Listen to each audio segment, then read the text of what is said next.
दिल्ली की रानी। एक थी रानी। क्योंकि राजा की मौत एक हादसे में हो गई थी, रानी को ही राज्य संभालना पड़ रहा था। रानी का नाम था रानी रश्मिवती। रानी ईमानदार थी और प्रजा की सेवा में लगी रहती थी। एक दिन उसके दरबार में 3 नौजवान आए, रमेश, सुरेश और दिनेश। कहो, क्या सहायता कर सकती हूँ मैं तुम्हारी? हम आपके दरबार में काम करना चाहते हैं ताकि जनता की सेवा कर सके। लेकिन अभी तो तुम्हारी उम्र बहुत छोटी है। तुम लोगों को तो अभी अपनी पढ़ाई पर ध्यान देना चाहिए। हमारा मन पढ़ाई में नहीं लगता। माता पिता को लगता है कि हम किसी के लायक नहीं हैं और हम साबित करना चाहते हैं कि हम लायक हैं। उत्साह बहुत अच्छा है, मगर अभी उम्र कच्ची है तुम लोगों की।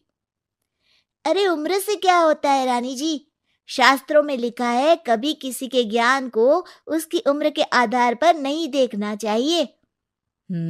बात तो सही है तुम्हारी।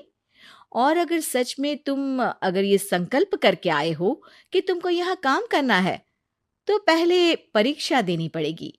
3 परीक्षा, एक शारीरिक परीक्षा, एक बुद्धि की परीक्षा और एक देशभक्ति की परीक्षा। और ये क्या है? वो मंत्री महोदय तुम्हें समझा देंगे। हमारे पास समय नहीं है। अगर तुम लोग तैयार हो तो बताओ। हाँ हाँ, हम तैयार है किसी भी परीक्षा के लिए। मैं भी तैयार हूँ कुछ भी कर गुजरने के लिए। तो ठीक है मंत्री जी, आप इन तीनों की परीक्षा कल से ही शुरू कर दीजिए। जो आ गया रानी साहिबा। अगले दिन से ही तीनों की परीक्षा शुरू हो जाती है। पहले शारीरिक परीक्षा, यानी किस में कितना है दम, ये देखेंगे हम। क्योंकि शरीर में दम होगा तभी तो प्रजा की सेवा में दम लगा पाओगे। हमें क्या करना होगा? वो पेड़ दिख रहा है, जो सबसे पहले चढ़ेगा उस पे दरबार में नौकरी पाने के अवसर उसी के बढ़ जाएंगे। मैं चढ़ता हूँ। अरे रुको रुको, गिनती गिनने दो। 1, 2, 3। 3 की गिनती के बाद रमेश और सुरेश भागकर पेड़ के पास गए, मगर दिनेश आराम से पेड़ के पास गया। जैसे ही रमेश और सुरेश आधे पेड़ तक चढ़ गए, दिनेश ने उन दोनों की टांग पकड़ के उन्हें नीचे गिरा दिया और खुद पेड़ पर चढ़ गया। दिनेश की जीत हुई। अरे लेकिन इसने बेईमानी की। बेईमानी नहीं की, बुद्धि लगाई। शरीर के दम के साथ दिमाग में भी दम होना चाहिए। क्यों मंत्री जी? हाँ हाँ, बात तो तुम्हारी सही है, लेकिन बात अगर बुद्धि की है तो बुद्धि की असली परीक्षा हम कल लेंगे। शाम को जाकर मंत्री रानी को सब बता देते हैं। यानी दिनेश उन सब में ज्यादा होशियार है। जी रानी साहिबा। अगले दिन तीनों की बौद्धिक परीक्षा का समय होता है। आज हमें क्या करना है मंत्री जी? थोड़ा सब्र करो, कल जल्दबाजी में ही हारे थे तुम। सही कह रहे हैं मंत्री जी। अरे तू क्यों ज्यादा बोल रहा है? तू भी तो हारा था ना कल। ए दिनेश, ज्यादा होशियार मत बन। अरे अरे अरे, लड़ो मत। आज की परीक्षा पर ध्यान दो। आज की बौद्धिक परीक्षा में ये कुछ बोरे हैं, कुछ में नमक है और कुछ में रुई। जिसको जो ले जाना है उठा लो। देखते हैं कि कौन जल्दी से कोई भी एक बोरा नदी के उस पार लेकर जाता है। समय शुरू होता है अब। तीनों बोरों की तरफ बढ़ते हैं। सुरेश, नमक की बोरी भारी है, ले जाने में मुश्किल होगी। हाँ हाँ, सही कह रहा है, रुई हल्की है, हम दोनों रुई लेकर चलते हैं। अरे भाई, मैं तो नमक लेकर जाऊंगा। रमेश और सुरेश ये सोचकर हंसते हैं कि आज तो दिनेश हार ही जाएगा।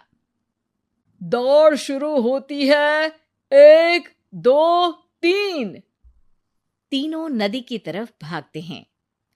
रुई में वजन कम होने के कारण रमेश और सुरेश आगे निकल जाते हैं और दिनेश थोड़ा पीछे।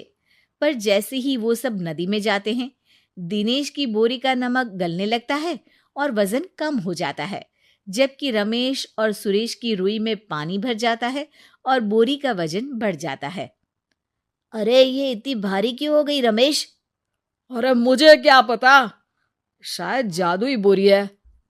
अरे लगता है कि हम बेवकूफ बन गए। बने नहीं हो, तुम हो ही बेवकूफ। इतना तो पता होना चाहिए कि पानी में नमक गल जाएगा। दिनेश का पूरा नमक गल जाता है और बोरी खाली हो जाती है। वो जल्दी से रेस पूरी कर लेता है। इस परीक्षा के विजेता भी दिनेश ही हैं। उसने दिमाग लगाकर दिखा दिया कि वो बौद्धिक परीक्षा में भी रमेश और सुरेश से आगे है। अब कल तुम्हारी देशभक्ति की परीक्षा होगी, जो स्वयं रानी मां लेंगी। रात को फिर मंत्री रानी के पास जाकर बता देते हैं कि आज की परीक्षा में कैसे दिनेश ने अक्लमंदी दिखाई और बौद्धिक परीक्षा में भी उसी की जीत हुई। अरे वाह, दिनेश तो हमारे बहुत काम आ सकता है। हम उत्साहित हैं कल की परीक्षा के लिए। वो तो ठीक है रानी साहिबा, लेकिन हमने सुना है कि पड़ोसी राज्य का राजा आकाशदीप हमारे राज्य की सीमा में घुसपैठ कर रहा है। ये तो चिंता की बात है। हमें जल्द ही कुछ करना चाहिए। अगले दिन रमेश, सुरेश और दिनेश अपनी आखिरी देशभक्ति की परीक्षा के लिए दरबार में आते हैं। प्रणाम रानी साहिबा। नमस्कार रानी जी। प्रणाम रानी माँ। हमने तुम्हारी परीक्षा पर गौर किया। दिनेश आगे हैं। हम तुम तीनों में से किसी दो को ही दरबार में काम दे सकते हैं। किसी एक को आज जाना होगा। तो देशभक्ति की परीक्षा के लिए तैयार हो? पूरी तरह से।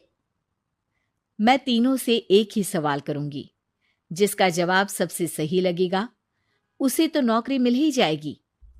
फिर दूसरे सबसे सही जवाब देने वाले को भी काम मिलेगा। आप लोगों का समय शुरू होता है अब। ज्यादा सोचने का समय नहीं होगा।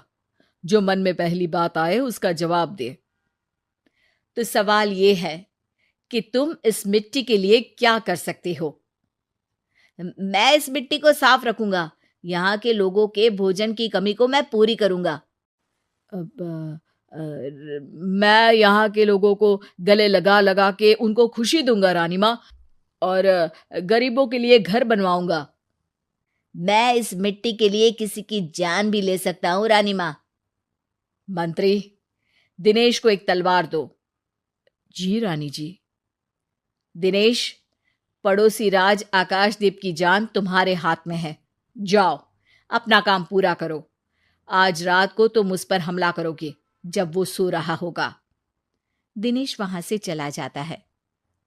रानी माँ, ये आपने क्या किया? अभी किया नहीं है मंत्री जी। आप आकाशदीप को संदेशा भिजवाओ कि पड़ोसी देश का एक कातिल रात को उन पे हमला करेगा और दिनेश को पकड़वा दो। अरे ये आप क्या कह रही हैं, और क्यों कर रही हैं आप ऐसा? राजा को लगेगा कि हमने उसकी मदद की, उसकी जान बचाकर। वो हमारे राज्य का पीछा छोड़ देगा और हमारा एहसानमंद हो जाएगा। और दिनेश का क्या होगा? इस राज्य को दिनेश जैसे शातिर और लड़ाकू लोगों से ज्यादा जरूरत है, ऐसे लोगों की जो लोगों को खाना खिलाने की और खुश करने की बात करे। और ये गुण सुरेश और रमेश में है। इन्हें नौकरी दे दो। दिनेश बहुत चतुराई से नौकरी हड़पना चाहता था, जिसके लिए उसने रमेश और सुरेश जैसे दोस्तों का भी नुकसान किया। पर रानी ज्यादा चतुर निकली। उसने एक तीर से दो निशाने लगाए।